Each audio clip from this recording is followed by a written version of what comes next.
Bonjour. Je suis très confus parce que M. Hnein m'avait demandé de faire une intervention en français.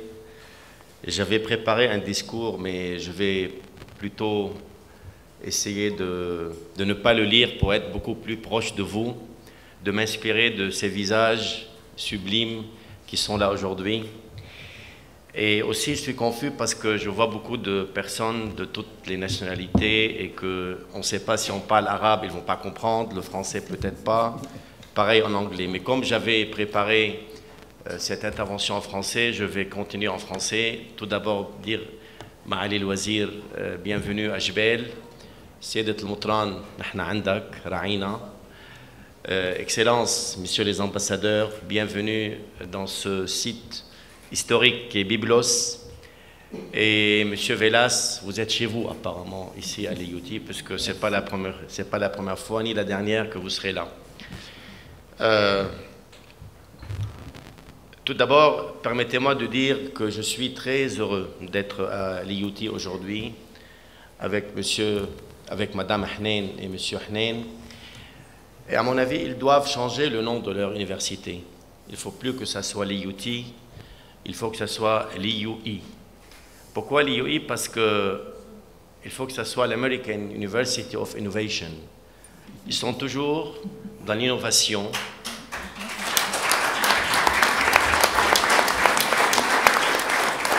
Et toujours dans la recherche des concepts innovateurs. Et ceci, c'est un honneur pour nous, en tant que députés de Jbel, Ziad et moi, d'avoir un tel campus universitaire dans notre région pour promouvoir bien sûr l'éducation et la culture. En préparant mon intervention, j'ai été très content, en même temps j'étais très malheureux. Depuis 10 ans, je suis le président de la commission de la jeunesse et des sports au Parlement libanais et j'essayais de me convaincre que je suis toujours jeune en ayant ce rôle à jouer au sein du Parlement. Et puis en faisant des recherches sur le troisième âge, je me suis rendu compte que j'y suis. Apparemment, à partir de 50 ans, on est classé au niveau dans les normes internationales comme appartenant à ce troisième âge. Donc je suis aujourd'hui, je ne suis plus un junior, je suis un senior. En même temps, ça fait mal, mais en même temps, ça fait plaisir parce qu'on avance dans la vie, on avance dans le bon sens.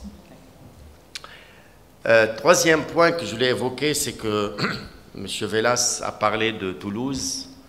Effectivement, j'ai appris que les universités du troisième âge ont commencé à voir le jour à Toulouse dans les années 70. Apparemment, c'était votre père. Moi-même, j'ai fait des études à Toulouse dans les années 1980. J'ai eu mon bac français là-bas. Et en évoquant Toulouse, je me suis retrouvé dans les rues de la Ville Rose, en train d'arpenter ses ruelles, son canal du Midi. Et j'espère qu'un jour, Jbel sera un peu à l'image de Toulouse, parce que c'est un centre universitaire très important en France. Et comme on a des universités importantes comme l'IUT et d'autres, j'espère que Byblos aura aussi cette vocation similaire à Toulouse. Je ne vais pas tarder, tout simplement pour dire que les universités du troisième âge, c'est un concept moderne, innovant. C'est une preuve qu'on est dans un monde qui change. Les époques changent, les temps changent, et effectivement, ce qu'on croyait impossible devient complètement possible avec ce nouveau concept. Déjà, les jeunes générations, ils ont droit à la reconversion en cours d'études universitaires. Et avec ce nouveau concept, je crois qui n'est pas nouveau puisqu'il date des années 1970, on se dit toujours qu'on a une autre vie après la vie actuelle. En ce qui me concerne, je suis à la disposition de l'IUT, à votre disposition, professeur Velas, afin de voir si, à mon niveau, dans ma position en tant que parlementaire, on peut être utile pour travailler sur la législation libanaise afin que nos lois soient conformes à cette exigence qu'imposent les universités du troisième âge. C'est la promesse que je tiens aujourd'hui, et là je peux parler en mon nom et en mon nom de mon collègue Ziad aussi, pour dire que nous sommes à votre disposition pour promouvoir cette idée au sein de la société libanaise et voir comment le Parlement libanais peut être, pour accompagner cette dimension qui ouvre beaucoup d'horizons pour nous, les seniors. Merci beaucoup et bon courage pour la journée.